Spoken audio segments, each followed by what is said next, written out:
Good afternoon, everyone, and welcome to the investor webinar for PurePods.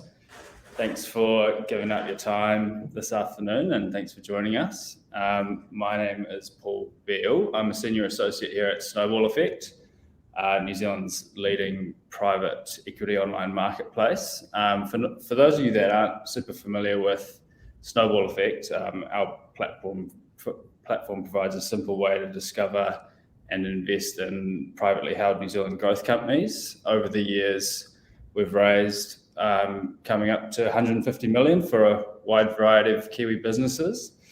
But today, it is my great pleasure to introduce you to Steph Hassel, CEO of PurePods, and Grant Ryan, the founder of PurePods. And yeah, before handing over to the team, just a bit of housekeeping. So the purpose of the webinar is to summarize the PurePods business and strategy and let you ask any questions you might have. The team at PurePods will give a 10 to 15 minute presentation followed by a live Q&A session. Please submit your questions via the Ask a Question tab down the bottom, and feel free to vote for the questions you like, and we'll try and focus on those questions first. We'll try and keep the webinar sort of 45 minutes to an hour, and it will be recorded, so we'll send it around to everyone after if you have to drop out at any point. So without any sort of further delay, I'll pass it over to Steph and Grant to introduce themselves and get into the presentation. Fantastic. So I'm Stephanie, from the CEO. I've been involved with the business since 2016, but Grant's the original founder and the ideas guy. So I'm going to hand over to him first. Kia ora all. I thought I'd just give you a bit of an idea of why I started this business. I guess 15 years ago, for about 5 or 10 years, I was doing lots of travel all around the world, and I'd see these great big posters of Pure New Zealand. And they looked amazing. And then I knew, as a tramper, I knew what you would get. You'd either have a hut full of sweaty people, or even if you went to a luxury lodge, it was pretty much the same sort of room you'd get anywhere around the world with a little rectangle that was different. So I really wanted to see if I'm also off a farm in Southland, so I'm very aware of all the cool spots there are around New Zealand. And what I wanted to do was see if we could actually really deliver on that Pure New Zealand. So we could have something where it's complete luxury, and then you could have this privacy that the rest of the world just really doesn't get.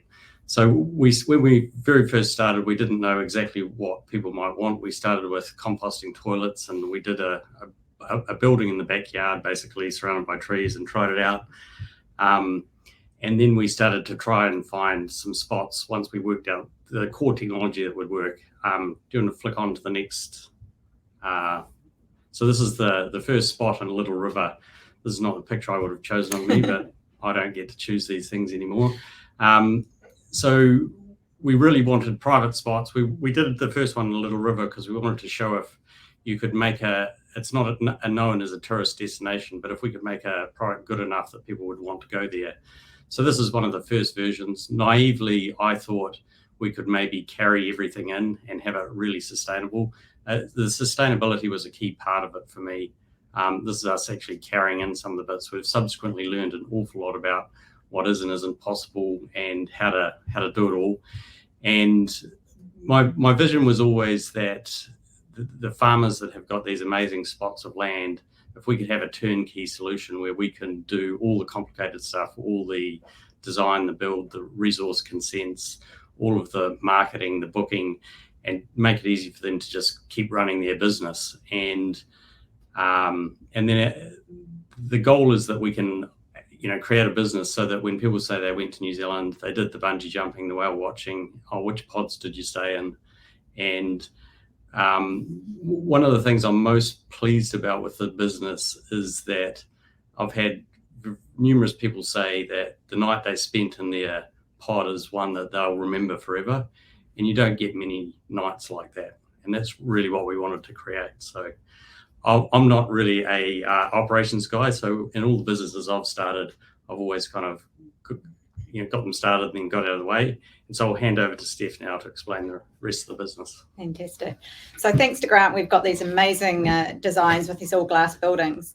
The shot you just saw before was the first PurePod up in Kaikoura, which shows off that glass view. So the whole point is that you're lying in bed and able to look out at nature. You may even notice in some of these shots, even the chairs, the headboard for the bed, everything is transparent, so that it's actually really about what's outside. So you've got the luxury inside, but you're experiencing the outside. This is our second location. It's the Kahutara PurePod. It's looking down at the beautiful Kahutara River and still has the mountain views. One of my favourite shots, actually, from early on. Again, it was 2016 that this one was built.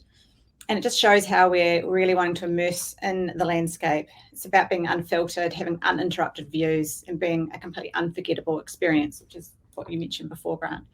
So then we moved on to being on sheep farms, going, all right, what about a winery? So here's a vineyard in Waipara, and you can just see the PurePod there in the middle, tucked away in the corner, high above this organic vineyard. Stunning views out the back, views of the Alps out the front. So it sort of shows that how we're trying to be in the middle of nowhere. Personally, I love water views. So this is the next PurePod. It's in Port Levy on Banks Peninsula. And I absolutely love how it looks right down on the bay below.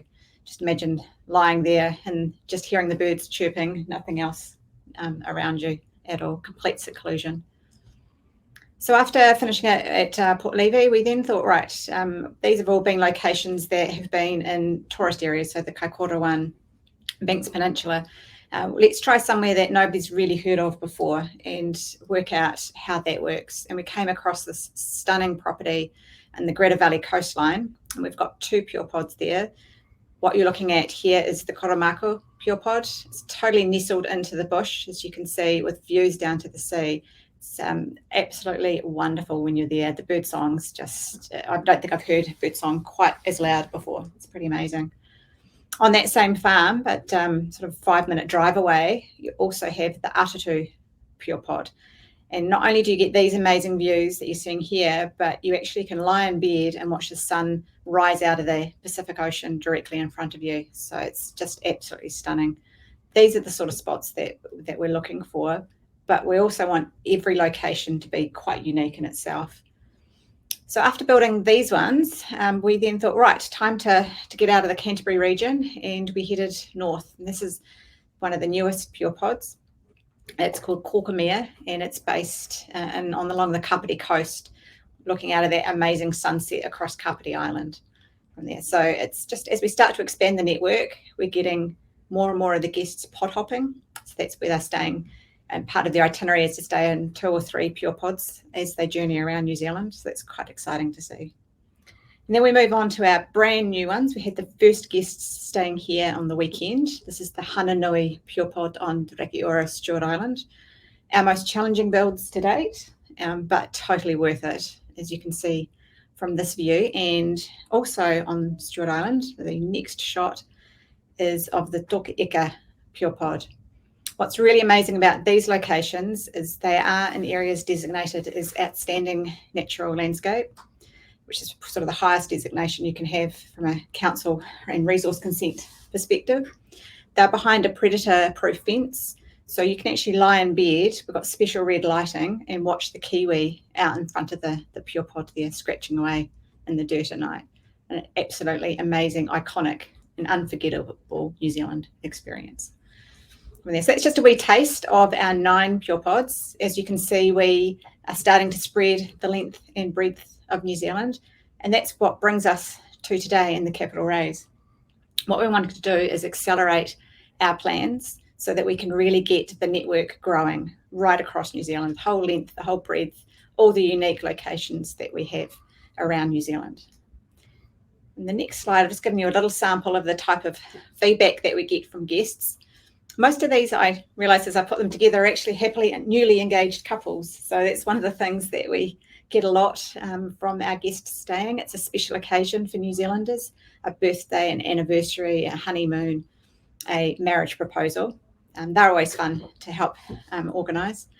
And internationally, we're getting guests that are looking for both the getting away and experiencing nature.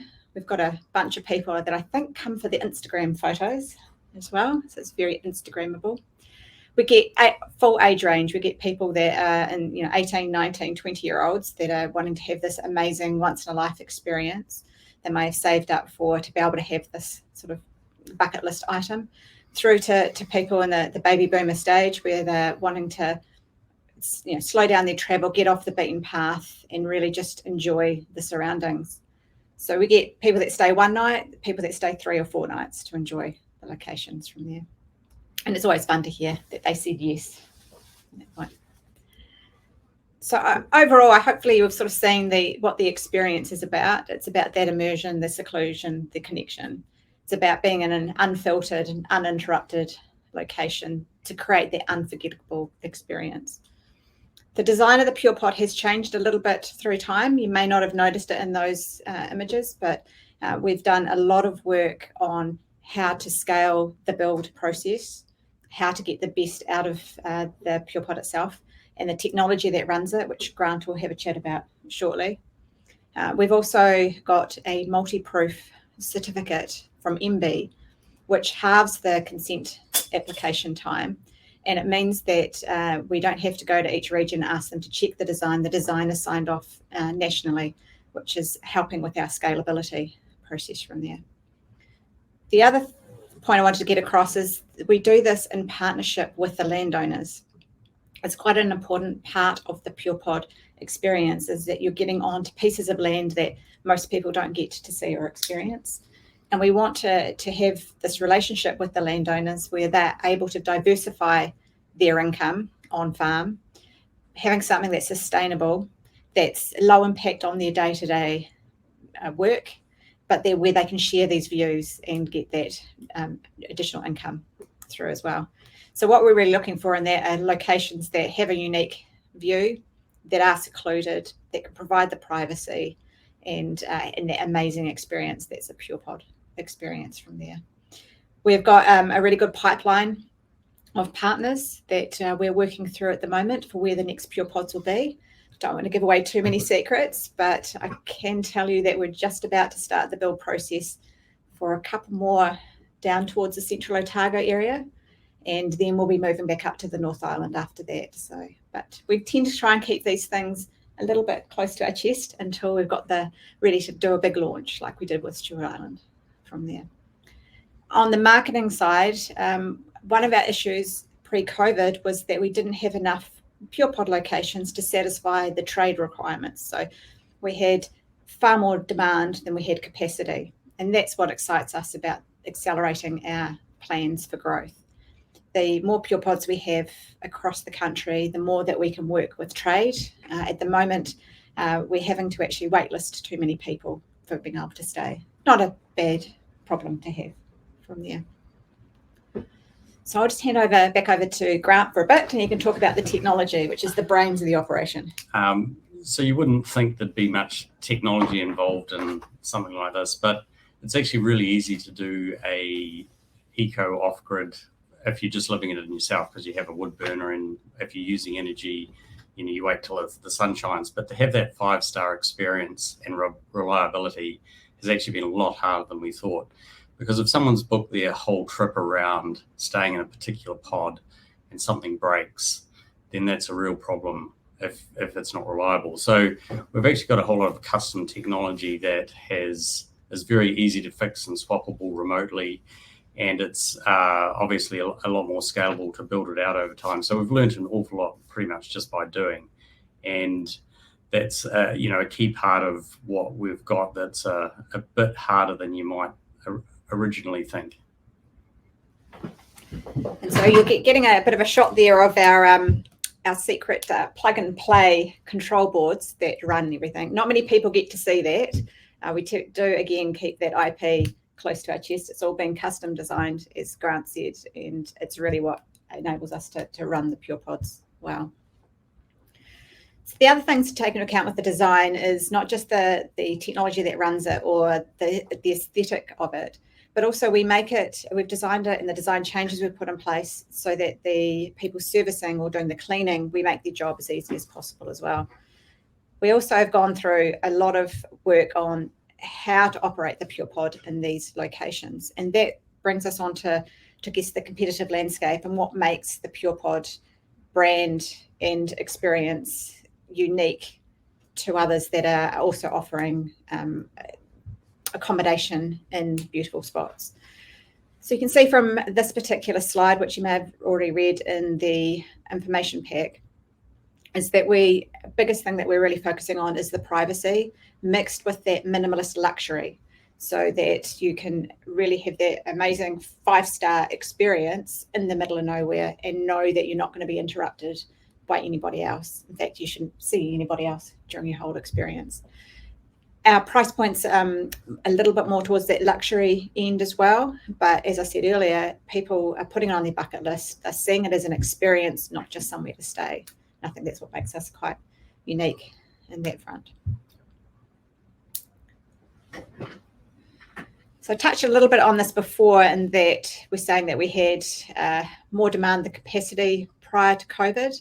And we were actually quite lucky through the COVID period, though there was the immediate drop due to lockdowns, is that compared to industry averages, we remain 20 to 30% higher occupancy rates than others in the industry. And that's because the domestic market, we're looking for those experiences. We're getting into places that maybe had been too booked up for them to be able to stay in the past. So we find internationals tend to book quite a long time in advance, and New Zealanders tend to be much more in the next month, maybe they might be thinking from there. So we're well supported through COVID, and that set us up to really see, if there are impacts in the future on international markets, we can actually ride that out with the mix of domestic to international. And as you can see from this graph here, for the current financial year, we're already well ahead of any previous year for bookings, and that's with the borders only just starting to reopen a few months ago. The demand coming out of North America, in particular, other countries like Singapore, Netherlands and Germany, they're all still very high for us, which is really looking really exciting for the future, and particularly into next summer. So on to the financial overview. So I probably have seen this in the information pack we sent out earlier.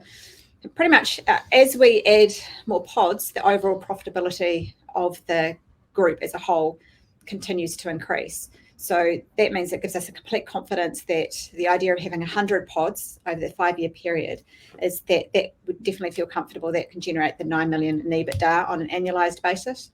Even if we only achieve 73, 75 pods, that would still bring us to a 5.5 million EBITDA from there. And these assumptions are actually based on our historic margins. We think there's actually plenty of room for increasing those margins based on the scalability we get. But to be conservative, we use those historic margins to be able to measure these processes. We get to the 100 PurePods in 5 years' time, where there's actually still plenty of potential for further growth from there. If you think about it, 100 rooms, which is what 100 pods is, that's the equivalent of one medium-sized hotel when there's over 140,000 rooms across New Zealand. So just a little drop in the ocean for us from there. If you like to think big, we think there's definitely more than 100 beautiful locations throughout New Zealand for it. So that brings us to our last slide before the Q&A. And it's a wrap up here of what the offer is. We'd love for you to join us in this journey as we accelerate our growth plans. We could continue on ourselves, adding in 5 to 7 PurePods per year based just on the returns we get from the existing pods, but we'd rather accelerate the opportunity now, build that brand further, and take advantage of the scalability. So over to the questions. Fantastic. Thanks, team. We've had a number of good questions come through over the course of the presentation. So we'll start with the top question here, which is, how much does it cost to build and install PurePod? Very good question. We do get asked that regularly. In the past, I would say, that's a bit of a secret. We don't want to be giving that away. But what we do have is we have an all-in cost. So the cost from the point of getting a lease signed with the landowner to us opening the PurePod is around the 400 to 430K mark. That's everything. That's consenting, that's fitting it out, that's putting the knives and the forks in there, that's the initial marketing photography, it's the transport costs, it's the everything. So some other people might be comparing with their, they might have some modular or tiny homes they're building, but quite often that price is just the actual manufacture. It doesn't include the installation or consenting or anything else. Yeah, nice. And do you think there's some opportunity to potentially reduce that cost moving forward? Absolutely. So what we've actually found over COVID, some of those bit of inflation, so there's been some price increases there. So it has been more in the last year to build than in the past. We see that those numbers starting to reduce in the future, and also the scalability of being able to purchase more materials up front enables us to actually reduce the overall cost. Awesome, thanks. This next question here from Ben might be one for you, Grant. But the question reads, how does the plumbing and drainage work for these pods? Are there any factors in the design that affect the resource consent application process? And then he's got a second part to the question there. Does the geotechnical surveying for the respective site greatly affect the total cost for construction? And then how many nights would the accommodation have to be booked to balance out the initial ROI? Maybe we start the first part of the question there with how does the plumbing and draining work for the pods?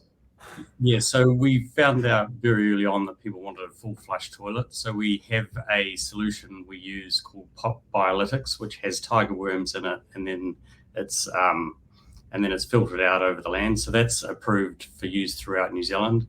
And the key thing, we had two of our pods in Kaikoura just before the big earthquake, and they survived really well. So it's actually really good from a geotech point of view. The geotech's never really been an issue for the pod.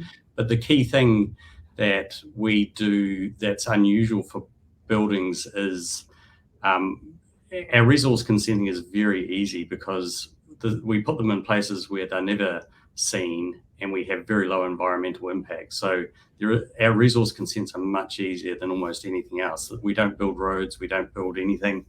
And then because we've got this universal building consent, that's just ticked off automatically. So as opposed to doing a one-off project, all of those costs have been nicely worked out. So I give the example of Rakiura, Stewart Island. That's, as I mentioned before, our most challenging build from where it is, and also from a resource consent perspective, and the fact that it is on an outstanding natural landscape. And so I don't think many other buildings would actually be able to be built, if any, where we've put those PurePods. And that's partly, we obviously take into account the geotech and wastewater reporting we get as part of the consenting process. And there may be some changes per site on how we do it, but we've got a number of variations that we choose from depending on those locations. Awesome, and probably a good point, good time to touch on the other services that are in the PurePods. So things like electricity, heating, cooling, water supply. Are you able to touch on any of those as well? Did you want to grab that one?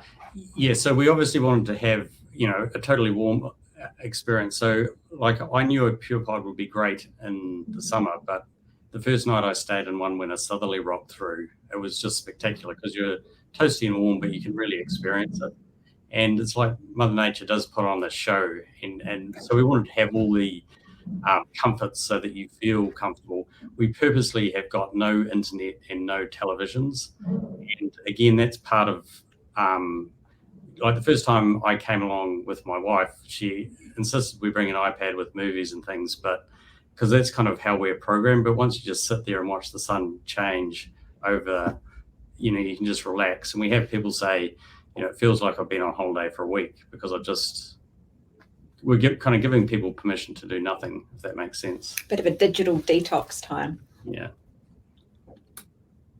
Cool. So the other part of this question was talking to the ROI, and so how many nights would the accommodation have to be booked out for the balance out the initial investment?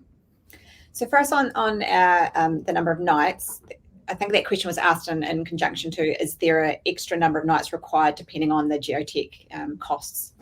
So in the end, so Stuart Island is probably the most challenging one. So that is something where we go, well, we do want to make sure we're in a high occupancy area. For us, we generally achieve pre-COVID, we're looking at nearly 100% occupancy, if not 100% in the summer months, and somewhere between 50 and 65% occupancy in the winter months, depending on the location and depending on obviously the travel from there. So overall, we are aiming for a 70 to 77% occupancy per year per pod, but the pods themselves remain profitable still as low as 50% as an annual occupancy rate. Awesome, thanks, Steph. There's a couple other questions that have come in here along the sort of same sort of lines. So, will the pods be totally off-grid? Kind of answered that, but maybe worth touching on again. Yes, they are 100% off-grid. So their main source of power is the solar panels that we have, solar panel array. And we also have a system which is called a diversion control, so that any excess solar power can actually go into heating the hot water system as well. We do have a gas calefont in order to heat the hot water, which also is the heating system. So it means that in the middle of winter, no matter how chilly it is outside, or even perhaps on an October day like today when there's snow settling in some places, that you can be toasty warm inside, have all the lights, have the power going without any worries. And one of the key things is having that level of redundancy. So all of it's remote monitored, so we can see if there are any issues with anything and have an easy way to fix it all. And that's probably that's a lot harder than you might suspect. I think that leads on to one of the next questions there, Paul, is what do we actually monitor in that? So I want to stress it's data monitoring, so we don't have any cameras or anything there. So what we're receiving is data back that tells us everything from what the temperature is at floor level, at waist height, at the top of the pod. We know what the water temperature is. We know how the batteries are faring with the solar power. We know about the water usage. We know basically everything about what's running the PurePod. And that allows us to troubleshoot any potential issues. So if there's any anomalies in that data, then we can actually get ahead of it before it affects a guest. Awesome, thanks. Just having a look at some of these questions. So we've got another one here along the same sort of lines. We'll keep the theme. Are the PurePods totally energy efficient? So the temp stays at consistent sort of 20 degrees Celsius. I think in the IM we talk about it being, fairly consistent temperature and comfortability wise through winter and through summer, and you've touched on that, Grant. So unless you've got any other thoughts, we can move on to another question. Well, with regard to the sustainability, we wanted it to be as light a footprint as you could have for a building. And from a sustainability point of view, there's kind of two other bits that are not as obvious. So one is that I wanted it so that you'd have a product that would then enable landowners to protect cool parts of New Zealand. So this, the two pods that have gone into Stuart Island, for example, will help them run their predator-proof fence and things like that. And the other thing that has kind of happened accidentally is that a bunch of feedback from when people have come back from staying and saying, they'd never seen, the sunrise out of the sea or seen a moon set, or even some overseas people quite often have never even seen the Milky Way. And then they feel this deep appreciation for the environment that they take away with them as well. Awesome. Another question here. So how do you access the PurePods in terms of transport? Do you have to use a helicopter, or can you get there by car, or are you hiking in with a pack? And can you explain a little bit how that works? Sure. So that you need to earn the PurePod experience as a guest. So we have a car parking area, and then the guests have a nature walk-in. So that's just part of leaving the world behind and earning your way up to the PurePod. So each PurePod offers a different experience. So if people are not very keen or not very fit, then we've got PurePods that are only a couple of 100 meters in the walk. So it's as little as 300 meters. We've got a slightly more challenging one at 1.25 kilometre walk, which does involve a little bit of a hill. So all of that's made sure that when guests are booking, that they can pick and choose which locations suit the experience that they want to have. Having said that, we have had some guests choose to arrive via the slightly less sustainable method of helicopters.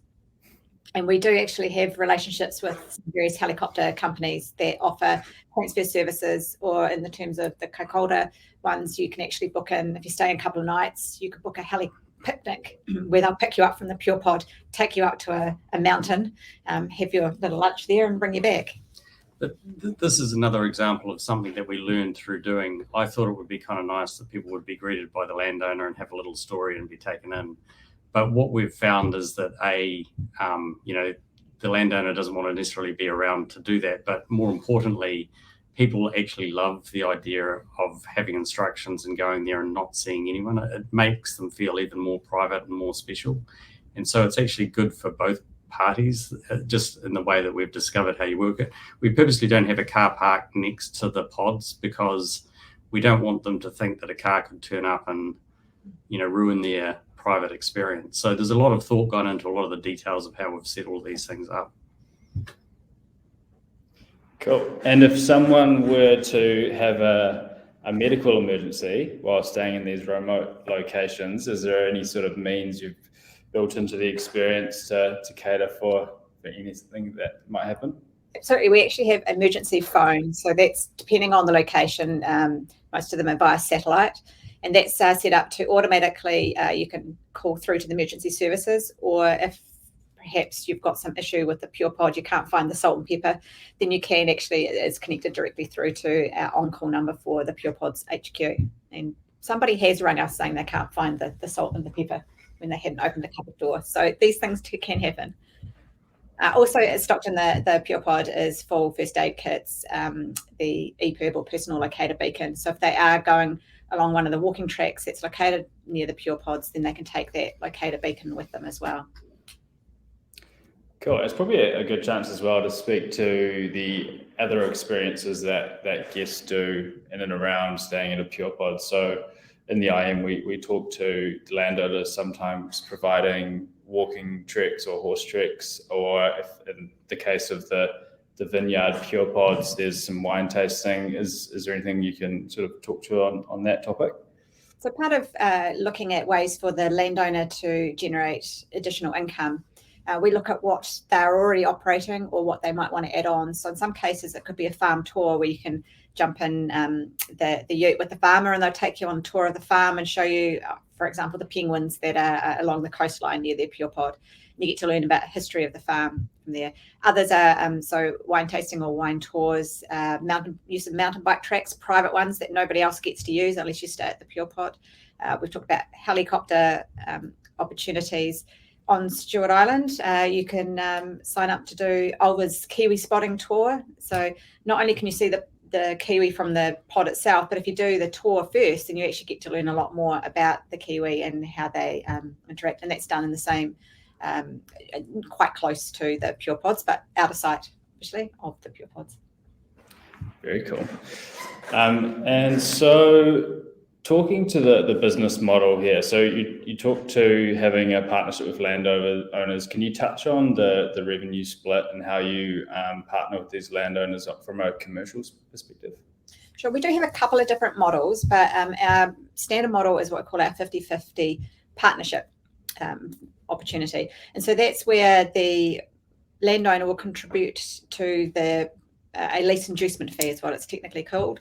And that's partly, that goes towards the capital costs of building the PurePod. And in return, they get a 50% profit share after the outgoing costs for it. And so that makes them feel like they're equal partners in what we're doing. And so they have that equal passion in ensuring that we have a really well-presented PurePod, that they keep the privacy top notch. And then they can really enjoy reading the feedback those guests provide about experiencing their land. We do have some other models for spectacular locations or working in with more charitable places like eco sanctuaries, and that just enables there to be a lower capital upfront cost or no capital upfront cost, and we retain a much, much higher percentage of the profit share in return. Awesome. And from a landowner's perspective, are there any, apart from the sort of initial capital upfront costs and contribution, are there any sort of ongoing responsibilities from a landowner's perspective that they have to undertake? So what we, in return for the having the PurePod on their land, we do ask them to to set up the car park, maintain the main, basically keep the grass down on the walking track, and also they do the servicing between guests. So they are actually on the farm. There are eyes and ears there, so they are responsible for that servicing. We also have the opportunity of the farmer themselves or a local business providing the dinner and breakfast package, and we get about 50% of our guests choose to take up the dinner and breakfast hamper, and it's made of fresh local produce that really showcases the region. It's another income stream for somebody locally. Cool, thanks. Another question we've got here. So is there a minimum or maximum stay period? So the minimum period is 1 night. The maximum we generally set at 5 nights because we leave people alone while they're there, and we think after 5 nights we'd rather get up there and make sure it's nice and clean. They haven't run out of food. Nice one. We've got someone asking here, how do we as the shareholders book to stay in the PurePods? I feel like they might be convinced, Simon might be convinced on having to book a night or two. Well, of course, you can just pop to the purepods.com website and make a direct booking, like 80% of our bookings come through. But we may be working on a little something as a wee perk for shareholders. So keep your eyes peeled. We'll come back with a bit more information on that in the future. But in the meantime, feel free to head on over and make a booking. Nice one.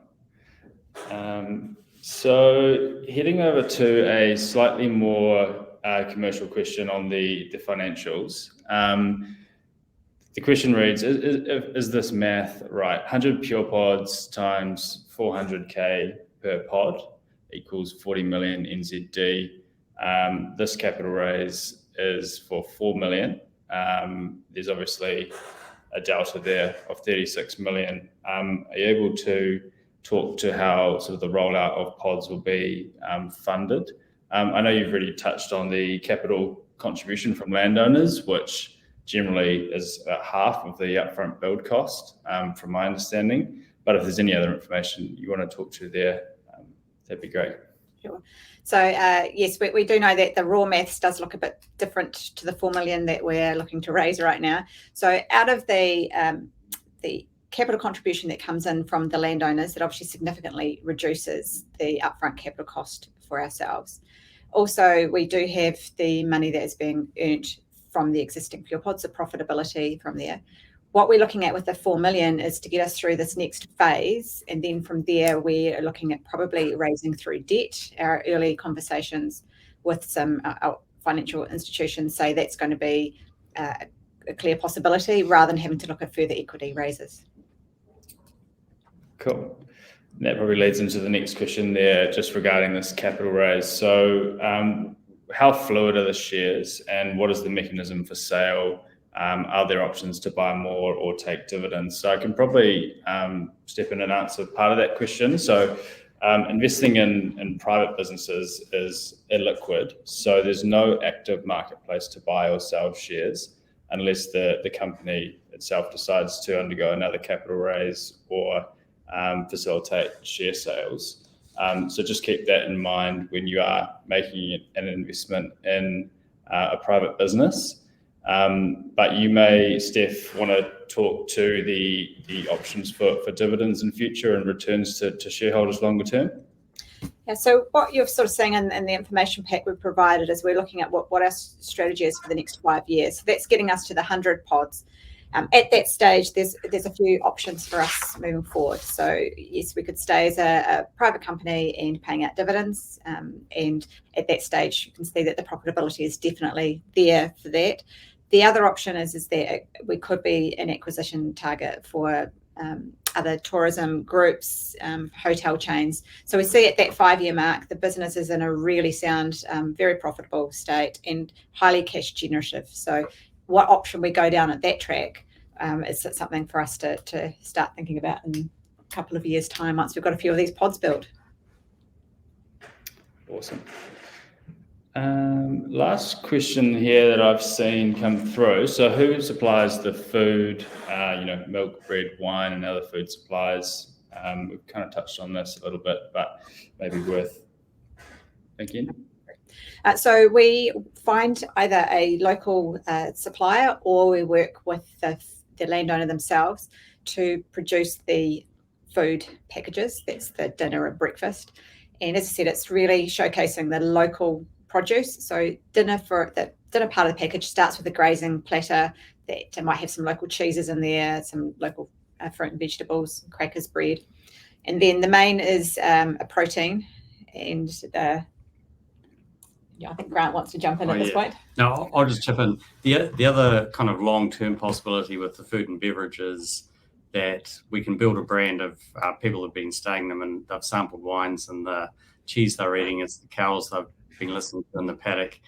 And we'll have a mailing list of people all around the world. And we think potentially, if you think about the wine brands that you buy when you go to a supermarket, if you just have one good wine tasting for an hour, you kind of have an association with that brand for the rest of your life. And we think if you're sitting in a PurePod, you'll have an association with some of those food and beverage. So we see a long-term revenue potential to, create quite a direct sales channel for all that.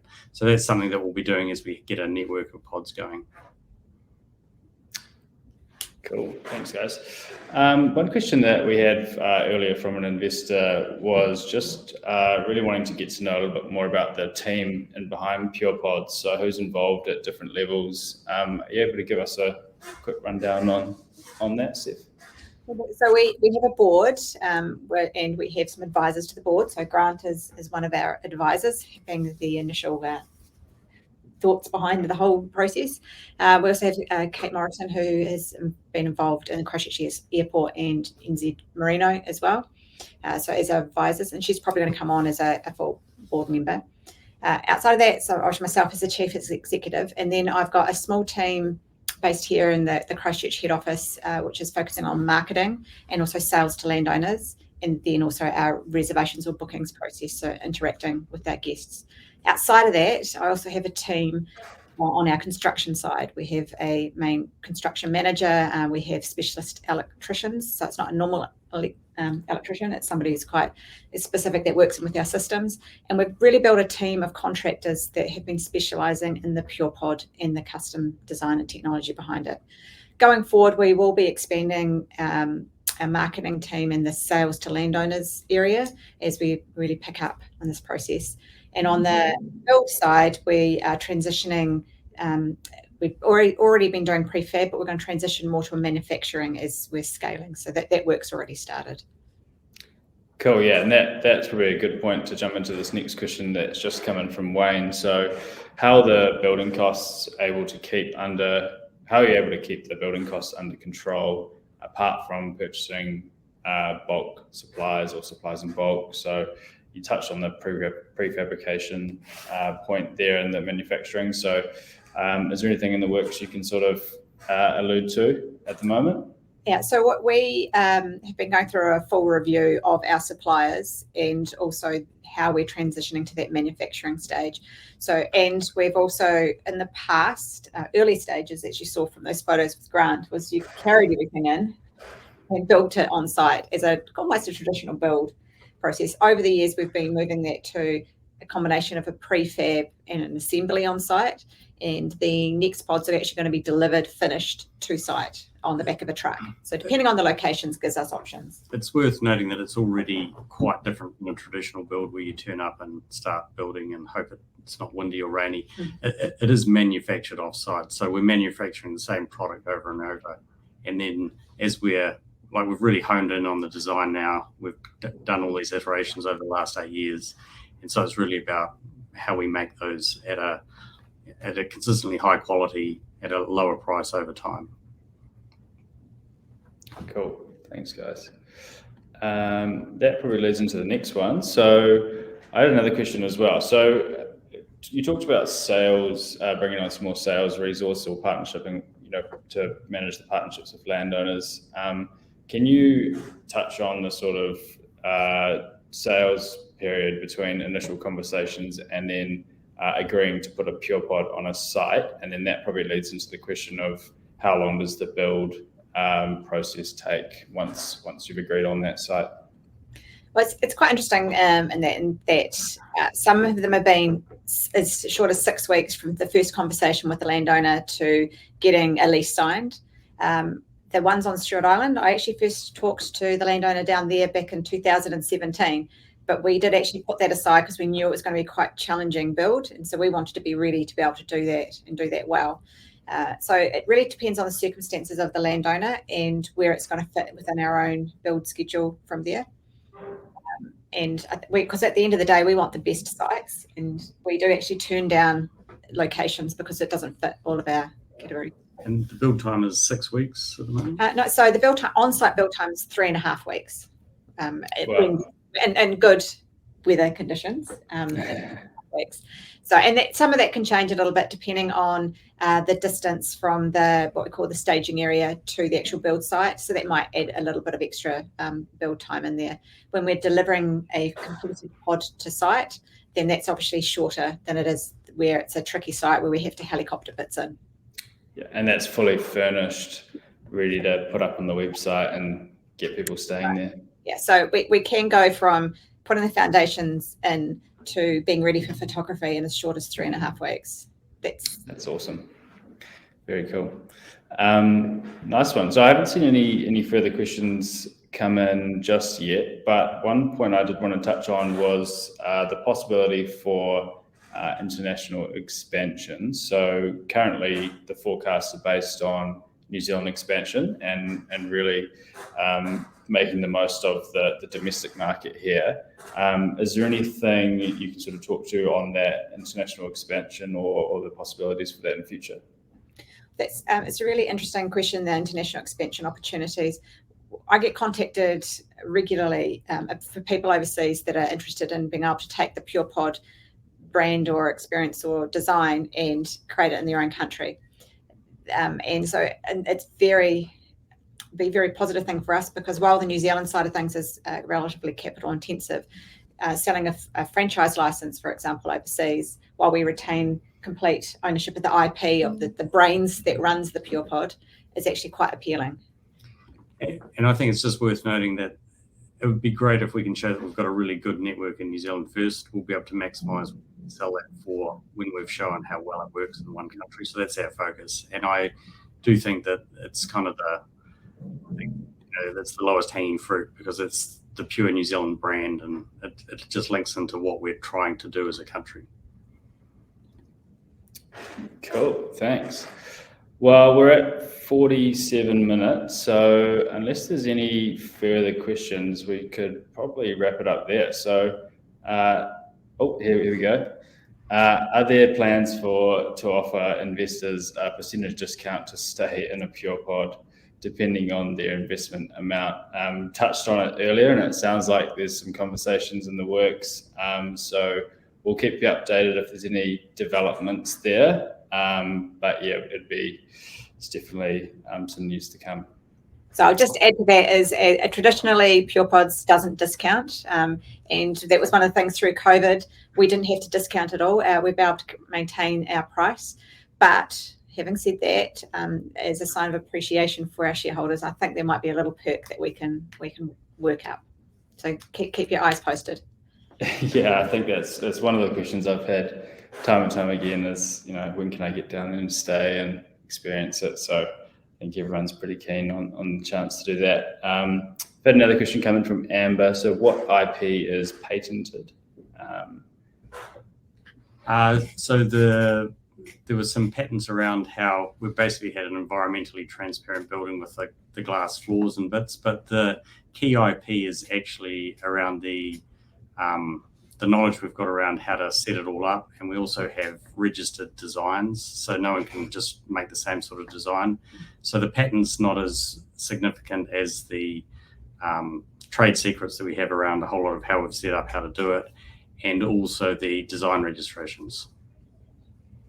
Cool. And the brand, I guess, is a big factor there as well. And ultimately the brand is the one. And when we were looking at setting this up, the thing that got me was anyone could go along to a bridge and throw someone off with a bungee jump, but 60% of all bungee jumps, I think, are done by AJ Hackett, because they created the brand. You want to do a proper one, And so if we can get it in the right locations in PurePods, everyone trusts it. They know what they're going to get, and we kind of become that brand. So that's ultimately, the big long-term goal. And if we have that network, then that is the IP as well.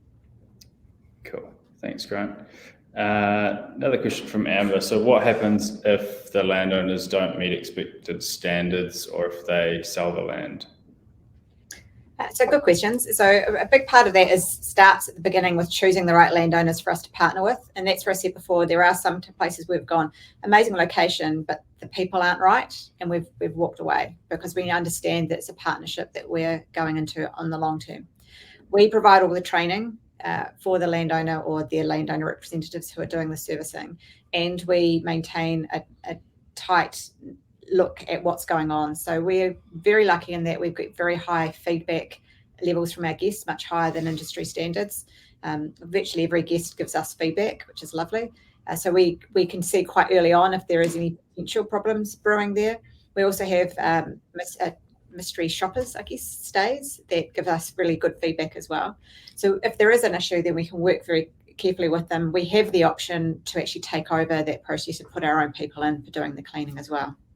But it's like every franchise, you have to have a process around maintaining that level in ways that you can escalate it if that's not the case. But on the sales side of it, we very much market it as this is going to add a lot of value to your property because there's an additional different revenue stream that wouldn't be there otherwise. And so we think it adds a lot of value to the properties and that people buying the properties will want to continue that revenue stream.